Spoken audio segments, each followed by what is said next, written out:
What the heck Ew, is that? what is What that? is that? Is that your thumb? It's so disgusting. Why does it look like that? Stop it. It's right there. It was that part. So up close and personal. Ew. So, firstly, a shameless plug: Fuel Church. Who? Don't do life on empty. Shout out to Fuel Church. We love you guys. Fort Pierce, Yes. US 1. Yes. Service Sundays at 11 a.m. So today we're going to be talking about building a healthy relationship. How do you build a healthy relationship? What? Nothing. I'm just listening, letting you do your thing. Okay, so building a healthy relationship. We're just gonna say some tips, and we're gonna share a couple things that we've been going through actually lately. So yeah, not that I was just getting comfortable. Yeah, we have a few talking points on the comments below. You can add any questions that you have, man. Feel free, and then we can update and we can do another video just to add some questions. Do a question and answer video. So just add your questions in the comment section below, and we'll get right to it. Okay, so building a healthy relationship. So, what are some key pointers? What's some things that you must have in order to build a healthy relationship? Wait, hold on, pause. What is a healthy relationship? See how we in sync like that? Like that wasn't planned. You know what I'm saying? That's something that goes into being healthy in your relationship. You know what? We're not gonna go into that, but when you get that connection, then you know. You know what I'm saying? We do that all the time, and it's kind of scary. Anyway, so I think what's most important is, firstly, before you even get into a relationship, is getting to know yourself and getting to love yourself first. Once you're able to do that, I think then that person that you invite into your life, they'll be that person that you want rather than it's just another headache or somebody else that you're going through trials and tribulations with and you never get anywhere. So if you don't have self-love, I don't think you should start looking for love anyway. So if you can't love yourself, how can you expect somebody else to? Your baggage that you have, you need to get that in check. Get yourself in check, get your mental state right, and everything else will fall in line. And our relationship was kind of it wasn't traditional or like right because let me just very quickly give you the very quick story about us, right? I was 17, a senior in high school, and he was 22, and stop. Okay, anyway, so he wrote me on MySpace. You gotta give me a minute. And I'm like, ew. You gotta give me a minute to shake the embarrassment. This is embarrassing.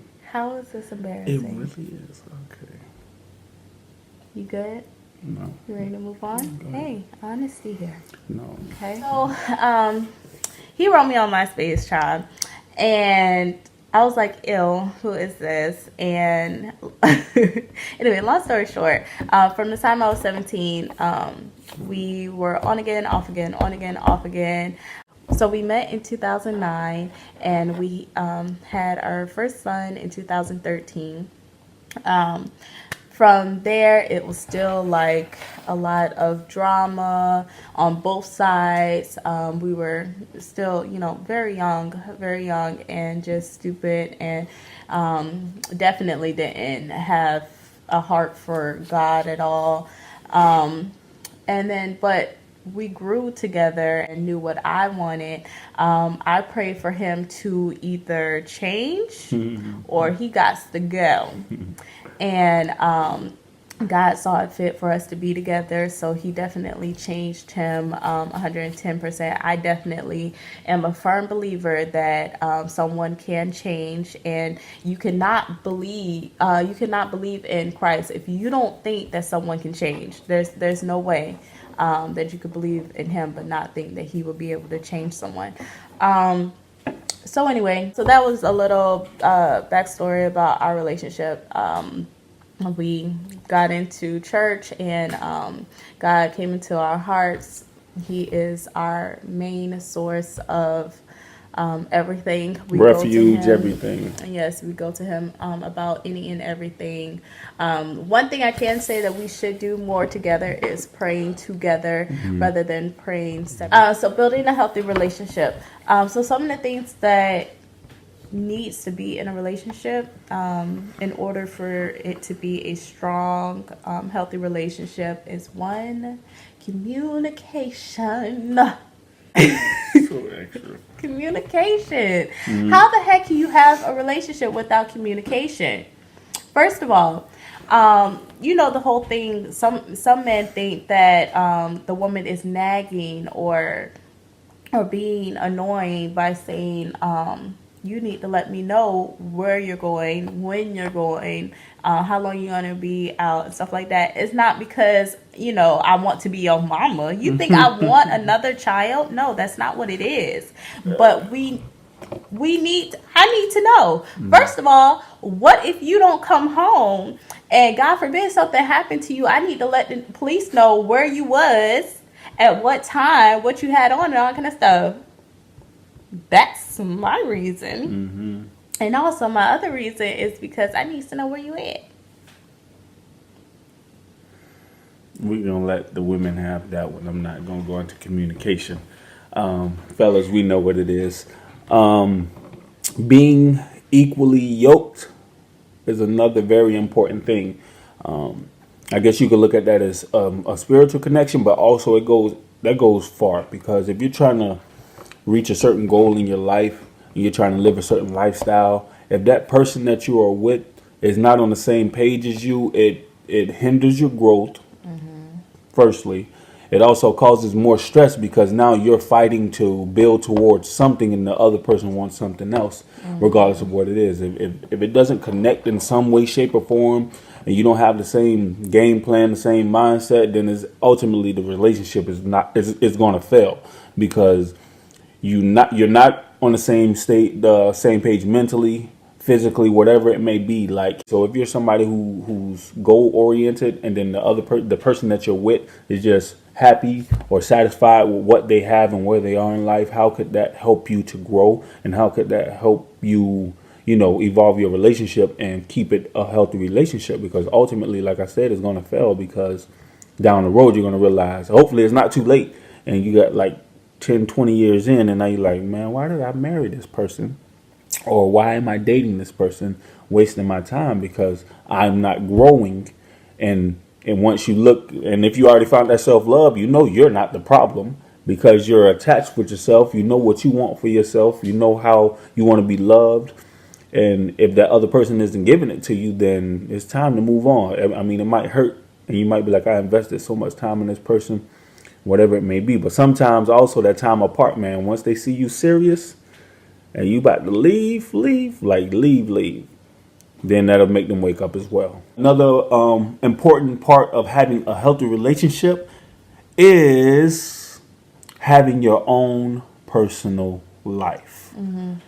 If you do not have friends to where you can get away and escape and have a mental release and just hang out with your girlfriends, your homeboys, whatever it may be, then it drives you crazy. Eventually you get tired, like, especially if you're with that person and it seems like it's routine and it's the same thing over and over. That's bad. You don't want that to happen. So you want to keep things fresh. And then also, like, you need that time apart. Like, you still need that time for yourself. So whether it's you hanging out with people or you spending time alone, you still need that time to reflect on you. And so you can see things that you might be lacking in and you might start to slack off in. So remember that above like anything else, other than loving yourself. And also, when you do get in that relationship, make sure you still have your own separate lives, man. And then also another reason to have that, because if you do life together, what new can we talk about if we're always together 24/7? How can we have a real, the conversations even get stale? Because now it's like, how was work? Oh, work was good. Oh, this. Same routine. Oh, you know what I mean? So you have conversation. You have things to talk about rather than just the same old same, man. So when you're out doing your own thing, and make sure it's the right thing, you're out doing your own thing. Now you come back and now you can love on your significant other, I miss you, baby, bring it in, talk about your day, and now it's fresh. It isn't the same thing. So I think that's very, very important. And speaking of going out, of going out and things like that, what about compromise? As much as you want to, you cannot. Everything cannot go your way. So he likes to play the video game. I, for one, think it's weird. It's just weird to me. Time out. Flag on the play. Right now it is 11:42 p.m., right? She would be asleep 2 hours ago. There's nothing on TV. I get up. I go play the game. You know, off in the room, not so it doesn't bother her. I'm playing the game. And she'll come in there upset with me. And I'm like, yo, Am you I animal? sleep. I said, rah, rah, rah. You might as well, because that's what I hear. I understand that she wants that personal time. I understand. Communication. I brought it to him. Communication. I understand.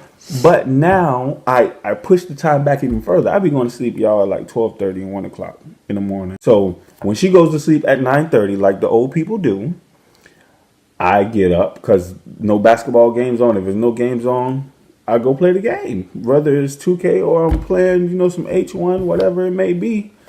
What's wrong with that? She's saying it's weird. Like, how is that weird? When you play for hours and hours, like you used to. Now, when was the last time I complained about You playing haven't, it? but So compromised. He played the video game for hours. I didn't like it. So communication. Mm-hmm. I said to him, "Babe, stop. I need some attention." Now he could have did A or B. A, he could have said, "No, I'm not going to stop playing this game. This is what I want to do, so I'm going to continue to play the game for hours and hours." Or B, which is the correct decision. He said, "Okay, babe, let me just play the game for a little bit, and then I'll come and I'll love on you and everything else." Compromise. Okay, anywho, our very last tip on building a healthy relationship. This is the most important tip. Is prayer. God first. You have to put God first in your relationship to have a strong, healthy relationship. It's a must. Because, like I said, in everything that we do, we seek God first.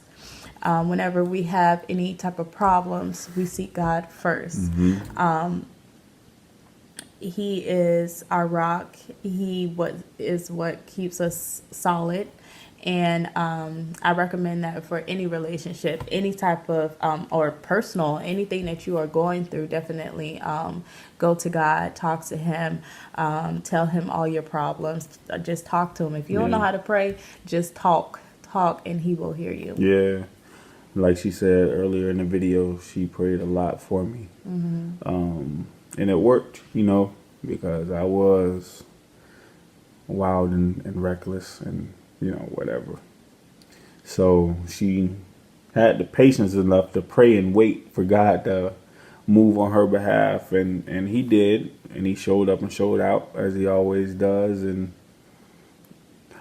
mama, we made it. Look at me now, you know what I'm saying? Like, we in here. So anyway, that's some things we just wanted to share with you guys.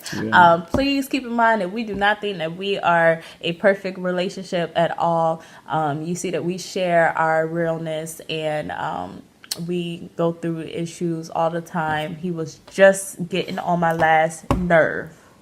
Was it yesterday? No, it was like last week. We was going through some issues, but with communication, with prayer, we are good to get on my nerves again. Thank you guys for watching our video. We really hope you enjoyed it. Hope you got something from it.